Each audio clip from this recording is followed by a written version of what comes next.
If we have to identify just one style icon of the 1960s, it's the mini skirt. Never in history had the length of women's skirts been this short. Women were not only allowed to show their calves, but also their thighs during this decade. The short length, in combination with the vibrant prints and colors, created a youthful and optimistic style vibe, and it was worn by young women of every class and persuasion. Throughout the decade, there will remain a generation gap, with mature women often refusing to shorten their skirts more than just above the knee, as the image to the right shows. We looked at some of the style communities that emerged during this decade. This presentation addresses mainstream fashion, or the squares, those who formed the great majority of the population in the United States. In the early and mid 1960s, traditional women's fashion will freeze, staying with silhouettes introduced in the 1950s, but adding brighter colors and patterns as a nod to mod styling. Much of the energy of new designs was aimed at young people. In the early 1960s, the full skirt, pencil skirt, and cigarette pants will remain. Colors, fabrics, and accessories will update with fashion, adding a new freshness to these older styles.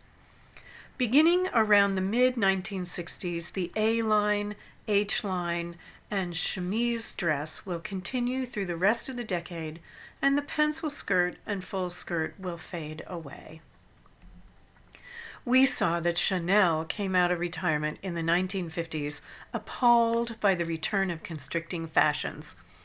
In the 1960s, Chanel suits would offer women a classic alternative to the youthful fashions that mainstream women could not wear. Every couturier eventually turned to these H-line, comfortable and chic suits to supply wardrobes for wealthy and establishment women. Chanel suits used custom woven wool fabrics, and during the 60s they featured a larger nubby weave. I've listed here for you some of the attributes of a Chanel suit. I don't have time to go through them all today, but if you would like to pause and see what they are, it is well worth your time understanding how to identify a Chanel suit. A new traditional French couturier comes to prominence in the 1950s and 1960s, continuing the couturier as dictator tradition in Paris. Hubert Givenchy captured the elegance of mainstream 1960s best. He was known for understated evening wear. He also masterminded a luxury pret-a-porter or ready-to-wear collection made of separates, taking that American idea to new artistic heights. Givenchy dressed international jet-set and celebrity clients like Jacqueline Kennedy, Elizabeth Taylor, Princess Grace of Monaco. Actress Audrey Hepburn was a personal client, and it was she who asked him to style several of her films. If you've seen the film Breakfast at Tiffany's, you saw one of the most iconic 1960s black dresses designed by Givenchy. In 1964, the hallmark of the 1960s was born, the miniskirt. It was worn very short as part of the Youthquake Chelsea look, and it will raise mainstream fashion skirts to just above the knee, as you can see in the center. It's hard for us to imagine that short skirts were so controversial, but many families fought over this style, and schools forbade young girls to wear them, sometimes measuring their hems at the school doorway. I find the photo on the right a good example of this controversy. This ad, clearly for a conservative audience, shows a miniskirt in the front.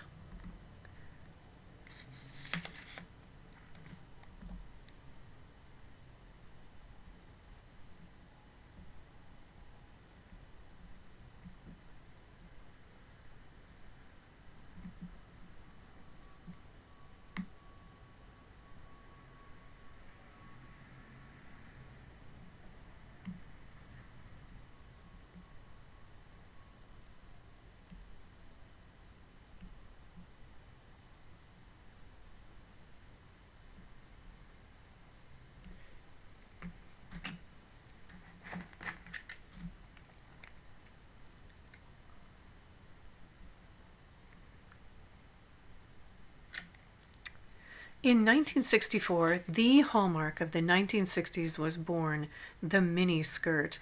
It was worn very short as part of the youthquake Chelsea look, and it will raise mainstream fashion skirts to just above the knee, as you can see in the center. It's hard for us to imagine that short skirts were so controversial, but many families fought over this style, and schools forbade young women to wear them, sometimes measuring their hems at the school doorway. I find the photo on the right a good example of this kind of controversy. This advertisement, clearly for a conservative audience, shows a mini-skirted dress in the front. But the hem of this dress is hidden behind a random bunch of flowers in the foreground. I wish I could have been in that photo shoot when someone said, "Quick, add some flowers in front so our customers don't choke on their Cheerios." Between 1965 and 1967, skirts were shorter, dubbed the micro mini skirt. They were shown in fashion ads worn with full tights or boots. Between 1965 and 1967, skirts were even shorter, dubbed the micro mini skirt. They were shown in fashion ads worn with full tights or boots that are joined to tights. Mainstream adult women would generally not adopt this style, but entertainers, models, and fashion-forward women did. The baby doll dress was also introduced as part of the Chelsea look, as part of its prepubescent androgyny. The waistline is just below the bust line. Mature women will generally not adopt this style because it could not be worn with a larger bust.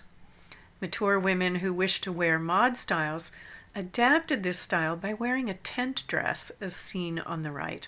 Established designers such as Balenciaga and Dior introduced these tent shapes as a compromise. One of the most admired American fashion icons was Jacqueline Kennedy, who wore French couture designers such as Givenchy, although she did not always admit it at the time. Although their politics were progressive, the Kennedys were part of a traditional social set. Cultural commenters refer to the Kennedy White House as Camelot, referring to bringing a youthful idealism to American politics. Let's look at this suit worn by Jackie Kennedy. It is an H-line with an unmarked waist. It is made out of a heavy fabric called boucle that adds structure and stands away from the body. There are several horizontal lines, slightly diagonal at the waist and across the neckline. It's made with very clean lines and simple enlarged details, such as the buttons on the right. There are engineering complexities in the seam lines, so if we were to be able to look at this dress closely, we would see the hand of a couturier at work. It features a sleeve that's just a little bit longer than 3/4. This is called bracelet length. And the collar stands away from the neck in an open manner.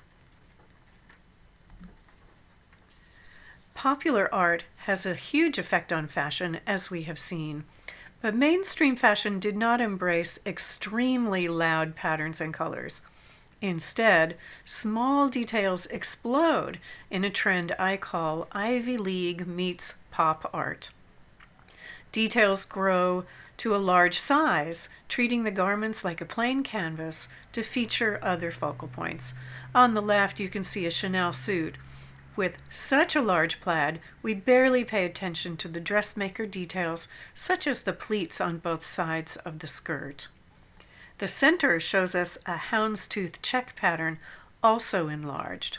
And on the right, the plain dress recedes to feature the large buttons with individual decorations, and they become the artwork in themselves. Let's look at some real women and the mix of fashions worn in America. The photo on the left shows the sailing team at MIT in 1968. We see an assortment of styles with 3 of the 7 young women wearing a miniskirt. 4 of them wear skirts just above the knee. One in the center wears an A-line or chemise dress with no waist. One woman, third from the right, wears a blouse with a large, colorful pattern. And we see one lone young woman, second from the left, dressed in mod styles, complete with a Sassoon haircut. In the photo on the right, we see the clash of styles people looked at every day.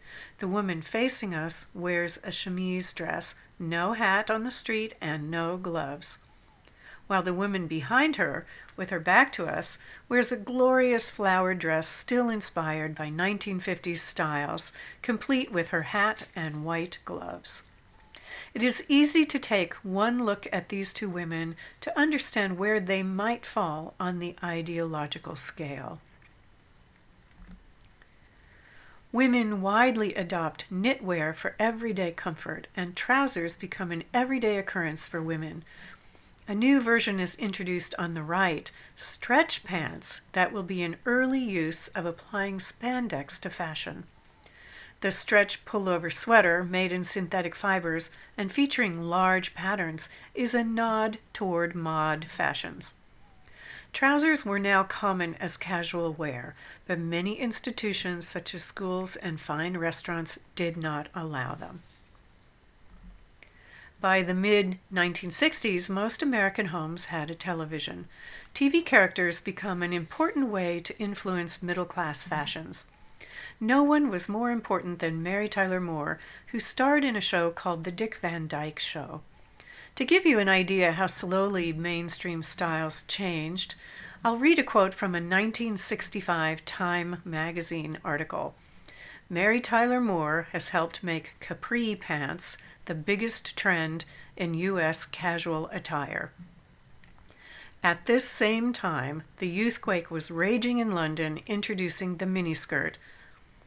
But mainstream American women were just now adopting the everyday wearing of cigarette or capri pants.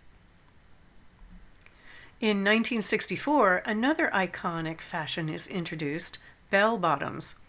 Trouser styles transitioned from the skinny fit leg to the bell bottom. The styles on the left show fashion-forward bell bottoms with high waists and a moderate flare below the knee. In the center, we see a moderate flare for more mainstream customers with a print influenced by Gucci's Italian patterns.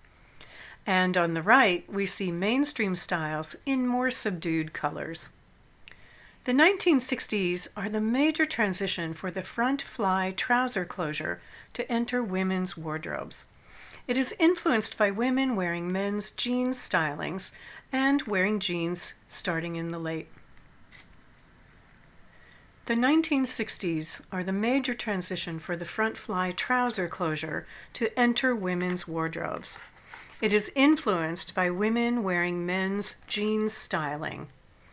The young women on the left wear front fly closures, and the conservative style on the right does not have it.